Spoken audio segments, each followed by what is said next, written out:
আসসালামু আলাইকুম। স্বাগতম জানাচ্ছি রূপের রানী এবং বাংলাদেশের সবচেয়ে বড় জেলা লাল পাহাড়ের দেশ রাঙ্গামাটিতে। আয়তনে বাংলাদেশের সবচেয়ে বড় জেলা রাঙ্গামাটি, তবে এখানকার প্রাকৃতিক রূপ বৈচিত্র্যে এই জেলা খ্যাতি পেয়েছে রূপের রানী হিসেবে। একদিকে যেমন দক্ষিণ এশিয়ার সর্ববৃহৎ কাপ্তাই লেকের সৌন্দর্য, অন্যদিকে রয়েছে ছোট বড় বেশ কয়েকটি ঝর্ণা, সাথে যোগ হয়েছে সারি সারি পাহাড়। সবকিছু মিলে রাঙ্গামাটিকে ভ্রমণের জন্য একটি আদর্শ জায়গা বলাই যায়।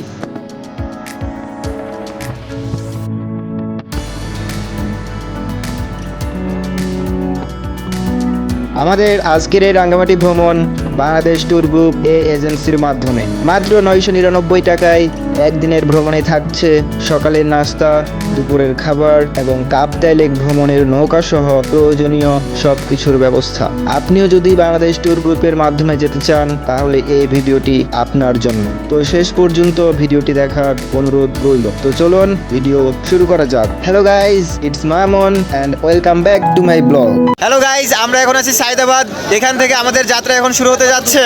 Let's go. বিডি ট্যুর গ্রুপের সাথে যেতে হলে আপনাকে অবশ্যই একদিন বা 2 দিন আগে টিকিট কাটতে হবে এবং অবশ্যই আপনাকে যাওয়ার দিন সাইদাবাদ থেকে গাড়িতে উঠতে হবে। তো আমাদের গাড়ি চলে আসছে, আমরা এখন গাড়িতে উঠতেছি আর আমাদের গাড়ি ছাড়বে রাত 11টায়। আর আপনাদের সাথে আছি আমরা 6 জন এবং সকাল 6টায় আমরা রাঙ্গামাটিতে পৌঁছাই যাই। এই জায়গাটার নাম হচ্ছে শহীদ মিনার চত্বর। এখন আমরা এখানে ট্রলারের জন্য অপেক্ষা করতেছি। বিডি ট্যুর গ্রুপ সবকিছুর ব্যবস্থা করে রেখেছেন। এই যে বিডি ট্যুর গ্রুপের ট্রলার চলে এসেছে, আমরা সবাই এখানে দাঁড়িয়ে অপেক্ষা করতেছি। এখন আমরা ট্রলারে উঠব। হ্যালো গাইজ, আমরা এখন ট্রলারে।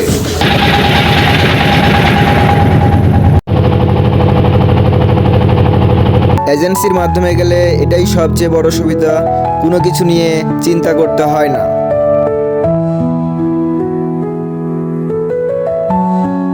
প্রায় আধা ঘন্টা পরে আমরা পৌঁছাই গেলাম ইয়ারড্যাং রেস্টুরেন্টে। এখানে ফ্রেশ হওয়ার জন্য রয়েছে পর্যাপ্ত ব্যবস্থা। ফ্রেশ হওয়ার পরে আমরা এখন এখানে সকালের নাস্তা করব।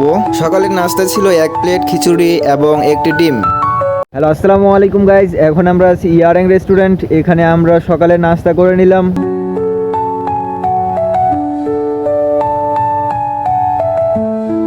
নাস্তা করা কমপ্লিট। এখন আমরা আবার ট্রলারে ব্যাক করব। এখন আমি ট্রলারে উঠতেছি। তো পোলাপান সব উঠে গেছে। তো এখন আমি উঠতেছি। এই যে নিচে মেজবা, দেব, সৈকত সবাই আর অভি উপরে। এখন আমরা ট্রলারে করে সম্পূর্ণ কাপ্তাই লেক ঘুরবো এবং প্রথমে আমরা যাব আদিবাসী তাঁতপল্লীতে।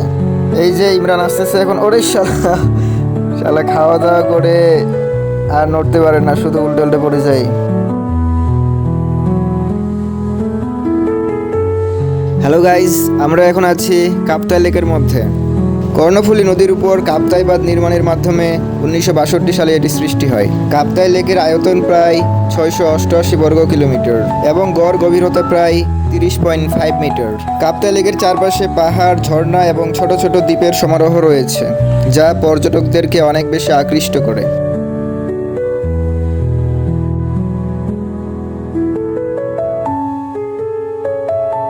হ্যালো গাইস, আমরা এখন চলে আসছি রাঙ্গামাটি আদিবাসী তাঁতপল্লীতে। তো এখন আমরা তাঁতপল্লীতে যাবো। এই যে নৌকা থেকে নামবো এখন। নৌকা থেকে এখন নামতেছি। তো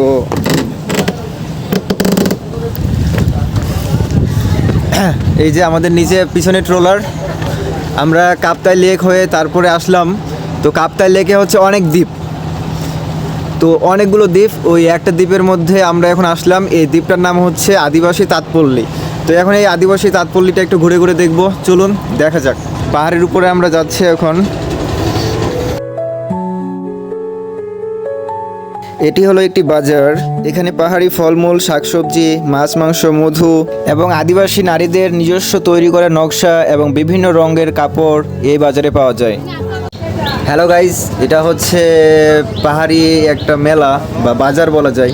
এখানে সব কিছু পাওয়া যায়। এখানে ডাব, আনারস, মানে কাপড় চোপড়, খাবার দাবার সব কিছু এখানে পাওয়া যায়। তো এই যে আমার পিছনে ইমরান এবং অভি বাজার করতেছে। দেখা যাক ওদের কি পছন্দ হয়।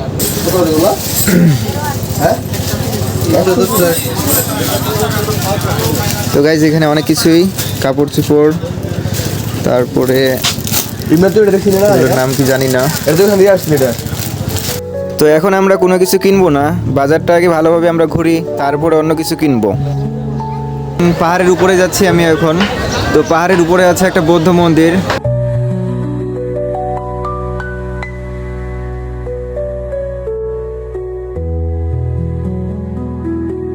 হ্যালো গাইস, তো আমি এখন আছি পাহাড়ের উপরে। তো এই পাহাড়ের একবারে চূড়ায় একটা মন্দির আছে, সেই মন্দিরটার নাম হচ্ছে বৌদ্ধ মন্দির। ওই প্রান্তে হচ্ছে মন্দির, বৌদ্ধ মন্দির। তো এত দূরে যাওয়া সম্ভব না। অভি আর ইমরান এখন আসতেছে, এদের শরীরে যতটুকু এনার্জি ছিল সব শেষ। সারাদিন কিভাবে ঘুরবে আল্লাহই জানে। হ্যালো গাইস, তো আমরা এখন পাহাড়ের উপরে। তো আমাদের বৌদ্ধ মন্দির দেখা হয়ে গেছে। বৌদ্ধ মন্দির হচ্ছে আরেক প্রান্তে, অত দূরে আমরা আর যাবো না। তো এখান থেকে আমরা এখন নেমে যাব।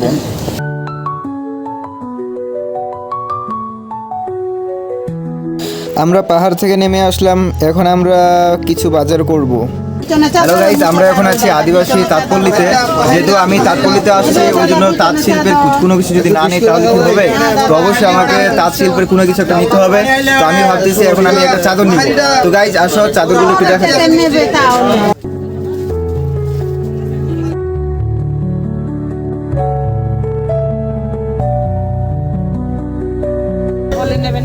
দেন দেন, 2টা 400 দিয়ে দেন। নিয়ে নিই 2টা। ইমরান আর রবি দুইজন 2টা চাদর নিয়ে নিল। তো 2টা চাদর নিল হচ্ছে। কার কোনটা পছন্দ রে? ইমরান কোনটা নিলি দেখা একটু। এই যে গাইস, ইমরান এই চাদরটা নিল 3 পিস। এই যে এটা একটা 3 পিস, আর এই যে এটা একটা 3 পিস। দুইটাই কত নিল? 1350। দুইটাই হচ্ছে 1350। হ্যালো গাইস, তো আমাদের আদিবাসী তাঁতপল্লী ঘোরা কমপ্লিট। আদিবাসী তাঁতপল্লী ঘোরা শেষ করে আমরা আবার আমাদের ট্রলারে ফিরে আসলাম। এখন আমরা আবার এগিয়ে যাচ্ছি আমাদের 2 নাম্বার স্পটের দিকে। আমাদের 2 নাম্বার স্পটের নাম হচ্ছে শুভলং ঝর্ণা।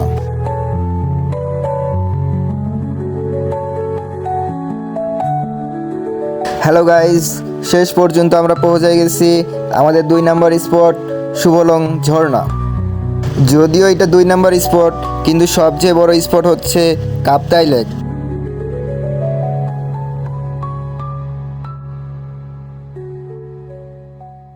তো আমরা চলে আসলাম এখন শুভলং ঝর্ণাতে। এখন আমরা ঝর্ণা দেখতে যাব। এটা হচ্ছে আমাদের সেকেন্ড পয়েন্ট। তো আমরা এখন সেখানে যাচ্ছি, তারপরে সেখান থেকে আমাদের 1 ঘন্টা সময় দিচ্ছে, তারপরে সেখান থেকে আবার আমরা এখানে ব্যাক করব। তো লেটস গো। তো গাইস, এখন আমরা নৌকা থেকে নামতেছি। এই যে নৌকা থেকে নামলাম। নৌকা থেকে নামার পরে এখন আমরা ঝর্ণার দিকে এগিয়ে যাচ্ছি। এই যে সামনে হচ্ছে ঝর্ণা, অনেক মানুষ, সবাই পিক তোলার জন্য অনেক বেশি ভিড় করতেছে। কিন্তু কই ঝর্ণা কই? হায় আল্লাহ, এটাই নাকি ঝর্ণা? এখানে তো ঝর্ণার হিসুও নেই, পানি তো দূরের কথা, ঝর্ণার প্রস্রাবও এখানে নাই। হ্যালো গাইস, এই যে আমার পিছনে দেখতে পাচ্ছেন, আমার পিছনে যে জায়গাটা, ওই জায়গাটা হচ্ছে ঝর্ণা। তো যেহেতু বর্ষাকাল না, এখন শীতকাল, ওই জন্য এখন সেখানে কোনো পানি নেই। দেখতে পাচ্ছেন যে সবাই ওখানে পিক তুলতেছে। এই যে উপরে যে দেখা যাচ্ছে, ওখান থেকে হচ্ছে পানিটা নিচে পড়ে। নিচে পানিটা পড়ার পরে এদিক দিয়ে হচ্ছে আমাদের যে কাপ্তাই লেক আছে, সেই কাপ্তাই লেকে গিয়ে পানিটা পড়ে। কিন্তু এখন শীতকাল, এখানে এসে কোনো মজাই হচ্ছে না। আসলে আসাটাই লস হয়েছে, এখানে একটুকু মজা নেই। মানে একটু পানির ছিটাফোঁটা নেই, কিছুই নেই। মানে এখানে কোনো ঝর্ণার কোনো অস্তিত্বই নেই। তখন কী করবো, আমি পাহাড় থেকে নেমে চলে আসলাম। এখন আবার আমরা ট্রলারে ফিরে যাব। তো লেটস গো, ফিরে যাওয়া যাক। তো আবার ট্রলারে ব্যাক আসলাম। রাঙ্গামাটি ভ্রমণের সবচেয়ে উপযুক্ত সময় হলো বর্ষাকাল এবং বর্ষা পরবর্তী সময়গুলোতে, কারণ কাপ্তাই লেক ঘুরে ঘুরে রাঙ্গামাটির সকল সৌন্দর্য এবং ঝর্ণার রূপ দেখতে হলে অবশ্যই আপনাকে বর্ষাকালে যেতে হবে। আবার আমরা ইয়ারাং রেস্টুরেন্টে ব্যাক আসলাম। এখন আমরা দুপুরের খাবার খেয়ে নিব। দুপুরের খাবারে ছিল ভাত, মাছ ভর্তা, আলু ভর্তা এবং মাংস। খাবারের মান মোটামুটি ভালোই ছিল। হ্যালো গাইস, আমাদের খাওয়া দাওয়া কমপ্লিট, দুপুরের খাওয়া দাওয়া শেষ। এখন আমরা দুপুরের খাওয়া দাওয়া করে এখন একটু এখানে বসে রেস্ট নিচ্ছি। এখান থেকে এখন আবার আমরা ট্রলারে যাব, তারপরে আমরা যাব রাঙ্গামাটি ঝুলন্ত ব্রিজ। রাঙ্গামাটি ঝুলন্ত ব্রিজ দেখার পরে তারপরে আমরা আবার ঢাকায় ব্যাক করব। সি ইউ সুন।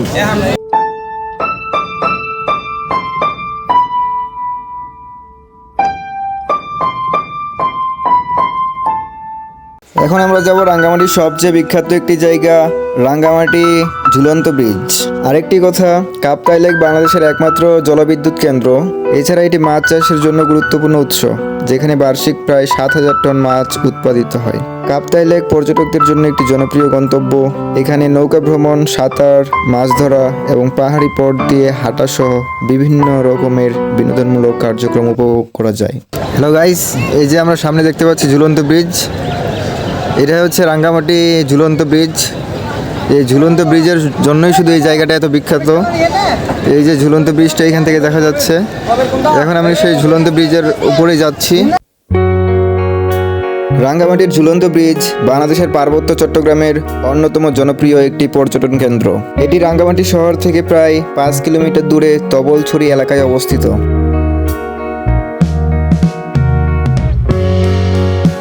1986 সালে বাংলাদেশ পর্যটন কর্পোরেশন এই সেতুটি নির্মাণ করেন।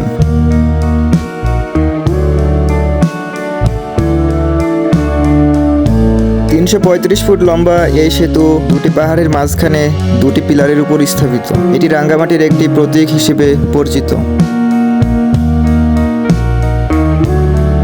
সেতু পারাপারের সময় এটি কিছুটা দুলে ওঠে, যা পর্যটকদের জন্য একটি রোমাঞ্চকর অভিজ্ঞতা তৈরি করে।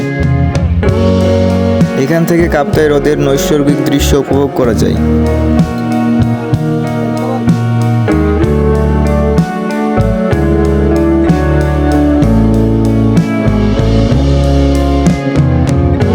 এই সৌন্দর্য উপভোগ করতে প্রতিদিন প্রায় হাজার হাজার দেশি এবং বিদেশি পর্যটক এই জায়গায় ভিড় জমান।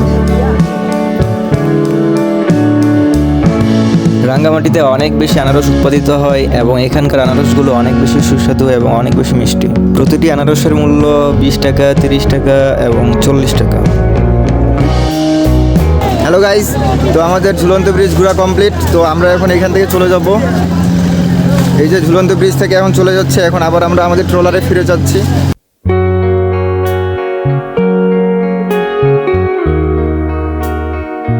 এই যে আমাদের ট্রলার।